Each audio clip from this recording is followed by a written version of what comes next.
pleased to be filming a video in my office as opposed to at my house. It's just more natural here. Anyway, welcome to English 1105 Summer 2020. It has been one heck of a few months, has it not? This is bothering me. It's like off center. It's bugging me. Okay, there we go. So normally this is not a class I would teach online because this is a class that really has its basis in group communication and in real like collective group authoring and writing. That is a nightmare to do on the online environment for a variety of reasons, which I'm sure I don't have to sit here and explain to you. The basic nature of the writing we're going to be doing in here, just to kind of give you a little bit of a primer, this is writing that, I call it writing of function. The writing that we do here is stuff that's supposed to function in the real world. When you're in 1101, technically you can experiment with a lot of literary stuff. You can do a lot of discussions on things like society. You can do a lot of navel gazing, and a lot of the writing in there can just be complete and utter bull crap that you're just kind of hammering out on your keyboard. That's really not the case in here. Everything we do needs to be oriented towards transmitting information and making sure that the person on the other side of that writing is getting that information in a very clear, concise, and God, I hate to put it this way, but sanitized manner. Although in the course of our projects, we can work with some very unsanitary material. We can have a little bit of fun with this stuff, which I'll probably hold off on that for the lecture on Wednesday. I don't want to flood you with too much material today. Otherwise, you're gonna start, screaming. So this course deals with workplace communication, professional communication, business communication. Right? Things like transcripts, things like policy procedures manuals. Of course, when I'm streaming live, which I try to do all of this stuff live because I enjoy teaching that way with a little bit of risk factor. Things like, golly, what is it called? I get nervous. Public statements. Press releases, that's it. Business letters, memos, emails. This is the bread and butter of this class. So unlike a lot of my other classes, there's not a lot of fluff in here. We also need to deal with stuff like figures, visuals, graphs, tables, which, I mean, I've been learning a lot about these things, but my ability to teach the formation of a graph and a table is still not where I would like for it to be. So you guys might have a lot to teach me in this regard as well. I'm just kind of here to get conversations going and to get attempts at the writing. So I prefer not to be too much of an expert here. I like to kind of be the person who raises questions and be like a guiding light to get you going towards a general direction. Now, when I tell you guys to write me a page, let me explain the nature of the technical writing page, because there's going to come a time in here where I'm going to give you a 20-page assignment. I can hear you gasping in horror. Don't. 20 pages of technical writing is very, very different from 20 pages of the writing that you produce in 1101. 1101 is dense, thick paragraphing. Technical communications is supposed to be info-mapped. And that's stuff that's very, very divided, has a lot of bullets, numbers, subsections, subheadings, and is parsed out with pictures. 20 pages does not really amount to very much. Why is that window off center? That's bugging me. So if I give you guys a really long assignment and I'm like 20 pages, keep in mind that's actually not that much. So I wanted to get out in front of that and just like, try to downplay the panic. Now, the plan for how this class is going to move forward, and I'm going to try to hold off again on giving you guys a whole bunch of the material at first, but I'm going to post videos Monday and Wednesday. I'm also going to give you assignment instructions. Normally, I'm probably going to try to hold off for new assignment like drop boxes until Wednesday. Although I am going to go ahead and put it, I can't tell if I've had too much coffee or if I've not had enough coffee. But I'll always let you guys know ahead of time due dates. You can always expect an assignment due date to be on Wednesday. I think that's pretty logical. You won't have one this Wednesday, but I will open the Dropbox on Wednesday. But I'm constantly going to be giving you guys express instructions, both in video and in a write-up that's going to appear in the discussion forums or in emails. I'm going to send the first email later today. Please check your inboxes. I had a problem last semester where students were missing class emails because it was going to their spam folder. I'm going to try not to rely on that so much this semester, but the mass email system it makes my life so much easier. And let's face it, sometimes I have to prioritize my convenience over yours. But I mean, I'm being silly, but we'll figure it out. Okay. We'll just give you a heads up that you might want to check your email inboxes because later today I am going to send you an introductory email. So material will be posted Monday and Wednesday with assignments being due on Wednesday. I will always make sure that you've got a good write-up for an assignment before that comes due so that you have really good, clear instructions. So I made myself a little write-up that I'm going through. I feel so professional. This class is going to be divided into groups. Now, the way that we're going to facilitate this, no, you can't choose your own groups. Don't be stupid. I'm going to go and create groups using the class roster. I will randomly divide you guys out. Each group will be given what I'm thinking about doing, and again, I know I'm bouncing all over the place. In the next video, I'll explain what the group subjects are. I'm not going to put your names out there in a video or anything like that, so don't worry. I'll send out an email or make a post that has the group identifications. Everybody's going to have a group discussion forum that they will go in to address group assignments. What we're going to do, very basically, is we're going to either start a business or we're going to start a charity. Maybe we'll open a restaurant. Maybe we'll open a bar. And it's going to be up to you guys to produce material based upon that subject. Now, I'm going to send out a list of all the potential subjects and businesses that these groups will start. Some of them will be very serious. Some of you guys will be starting charities. Some of you guys will be starting, maybe there'll be a political campaign on there. What you do with these projects will be largely up to you. One of the first things that we're going to do is create characters where you're going to role play through situations that I give you. And that's where a lot of the assignments are going to come from. There will also be silly ones.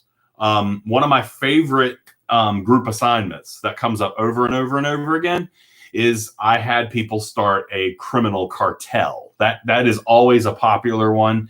The criminal cartel, you do have to have like a front organization. You have to produce official looking documents and also seedy looking documents. That's always a really good time.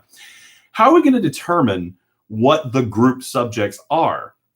I'm going to make a list of all these topics. See that? And I'm going to roll a D20. And whatever the groups get on my dice roll will be your topic. You will be stuck with that topic for the next 5 weeks. Now, again, sometimes students have trouble role-playing an assignment as opposed to just having an instructor say, do this, do that, do this, do that. I am going to have a lot of specific instructions. You're not just going to be out in the wilderness playing pretend. I'm going to ask for very specific things from you, and you will role play this out while looking to fulfill my checklist. So you're not completely out in la la land. And if you ever need help translating my instructions to your particular group topic, That's one of the things that I actually really like about this class, because you're in a drug cartel or criminal outfit, and I ask you to produce a resume. What's that going to look like? Well, I have lots of suggestions for that, right? Are you going to put together a resume as a criminal wanting to work for a criminal organization? Or are you going to try to put together a resume that looks more official? Both options are completely viable and have different approaches to them depending on what you want to do. That type of stuff, that type of confusion is what makes for good writing. And that's kind of what technical writing really should do. Technical writing at the end of the day is supposed to be a kind of universal thing that can adapt to a whole bunch of different circumstances. And so for me, forcing you to adopt the jargon and the language of another industry or another group works very well for this class, right?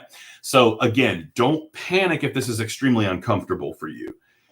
Part of what makes this class fun and what makes it intuitive is the uncomfortableness and finding all sorts of really weird, fun, strange ways to get to that goal in the end.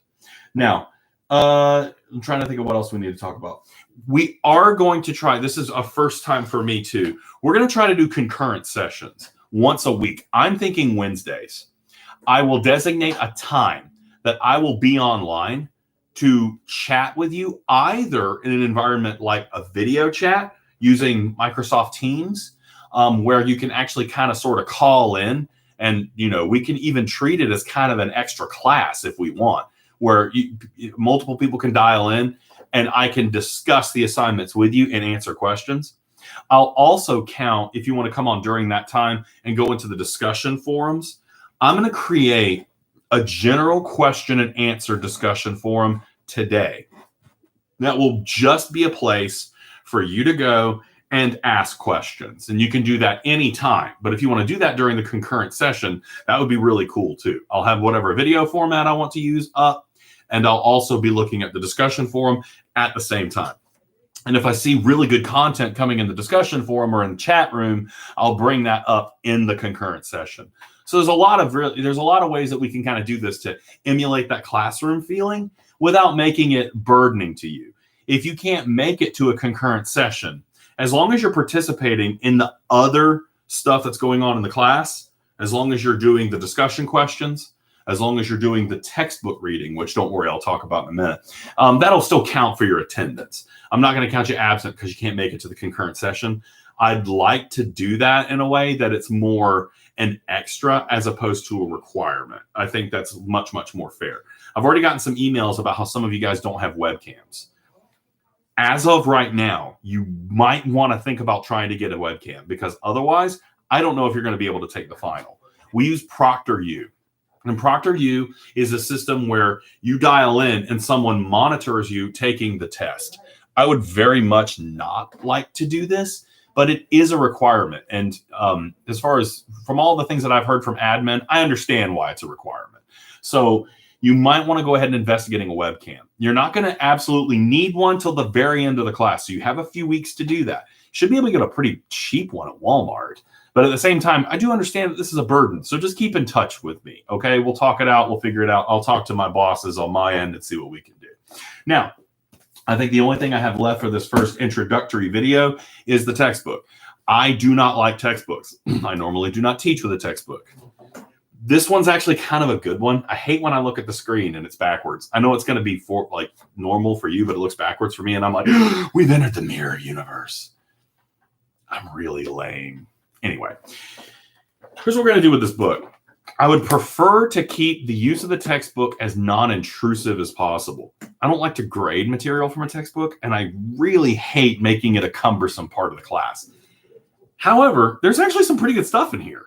I'm going to be talking about a lot of terms, and I've realized in the past, I have a tendency to gloss over a lot of terms when I'm teaching, which as a teacher, something you shouldn't have done. You shouldn't do that. But what I'm going to ask you to do, I'm going to create a discussion forum that's going to be textbook, there goes my brain again, textbook activity questions, I think they're called.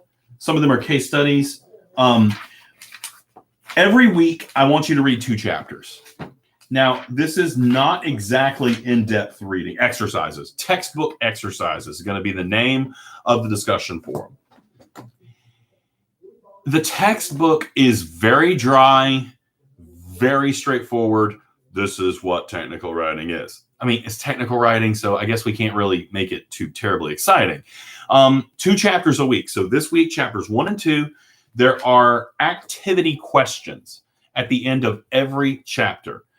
Choose one for every chapter. Now, I know what's going to happen. You guys are going to end up choosing the easiest question for every chapter. I think that's fair. This is going to be a bit of an attendance thing. I'm going to be watching to make sure you're doing these activity questions. They shouldn't take you too terribly long.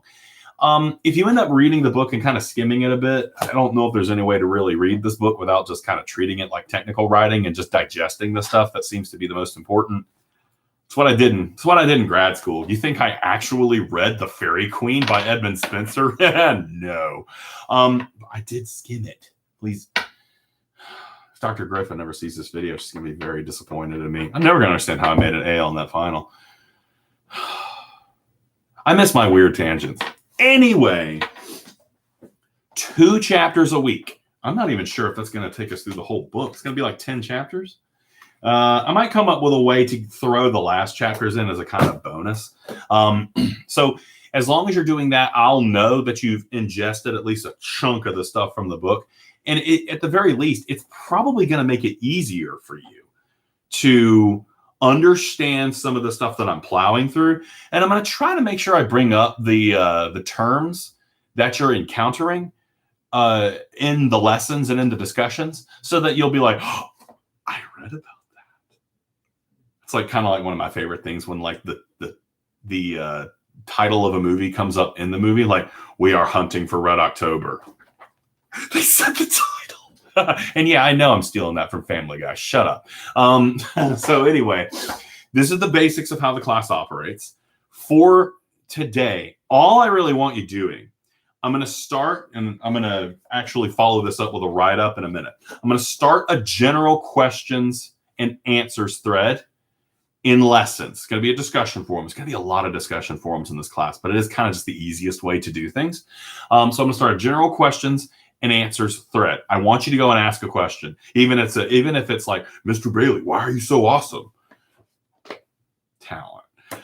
Go and ask a question in that forum, or even just introduce yourself. Okay, that will count as attendance. By the end of the week, and I mean Friday, I want you to go and do an activity question for each chapter. So chapter 1, chapter 2, pick one, answer it. I don't think you're going to have to go over like 1 or 2 paragraphs for that. It's an attendance thing. Okay. So yes, we got through it. Also, let me know if the videos are working well for you. This is my favorite way to teach a class. I like to upload it on YouTube because pretty much everybody knows how YouTube works. YouTube is very user-friendly. It's very easy to access. And people understand it, as opposed to uploading videos to like some other weird platform. It just works. So on that note, I'm going to end the stream, and I appreciate you guys being with me this semester. And please be nice to me. I have a very fragile ego. Oh wait, I haven't ended it yet. Sorry.